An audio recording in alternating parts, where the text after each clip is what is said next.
अस्सलाम वालेकुम दोस्तों, कैसे हो? मुझे उम्मीद है कि आप सब सही हो गए। आज जो हम बात करने वाले हैं, कुवैत से कुछ बड़ी खबरें निकल के आ रही हैं जो कि आपके लिए ज़रूरी हैं।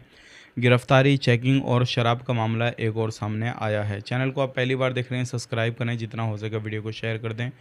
कमेंट बॉक्स में अपनी राय बताएं। मंगफ एरिया में एक बेस बैंड में छापामारी की गई और वहाँ पे 3 प्रवासी पकड़े गए और ये शराब की फैक्ट्री चला रहे थे। तो अगर आप इस तरीके से कहीं पे कोई काम-काज कर रहे हैं भाइयों, तो सावधान हो जाएँ, सतर्क हो जाएँ, क्योंकि ऐसे लोगों के ऊपर कार्रवाई की जा रही है और ऐसे लोगों के ऊपर कड़े एक्शन भी लिए जा रहे हैं। इस चीज़ का ध्यान दीजिएगा। बात कर लेते हैं, यहाँ पे एक मामला और सामने आया है। जलेब हॉस्पिटल में 2 प्रवासियों को भर्ती कराया गया। उनकी जो हालत थी वो बेहोश थे और दोनों को बेहोशी की हालत में उनको भर्ती कराया गया हॉस्पिटल में। और उसके बाद में पुलिस ने जो हॉस्पिटल है, हॉस्पिटल की तरफ से पुलिस को बुलाया गया और उस मामले की जांच कराने के लिए पुलिस ने बताया कि ये मामला इसी तरीके का हो सकता है जैसे पिछले दिनों शराब के मामले आए थे सामने और काफ़ी ज़्यादा लोगों की मौत हुई थी। कुवैत के अंदर अभी भी हो सकता है जहरीली शराब बन रही हो या कुछ और मसला हो किसी भी तरीके से। अब उनकी जांच वगैरह चल रही है। जो भी है उनके सैंपल वगैरह ले लिए गए हैं। आगे जो है वो जांच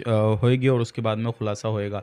अभी भी पूरे तरीके से बेहोश हैं। उनकी उम्र बताई जा रही है 25 से 26 साल दोनों बंदों की, और दोनों एक ही रूम के अंदर रहते थे। तो आप भी इस तरीके का कोई काम-काज कर रहे हैं तो सावधान हो जाएँ, सतर्क हो जाएँ।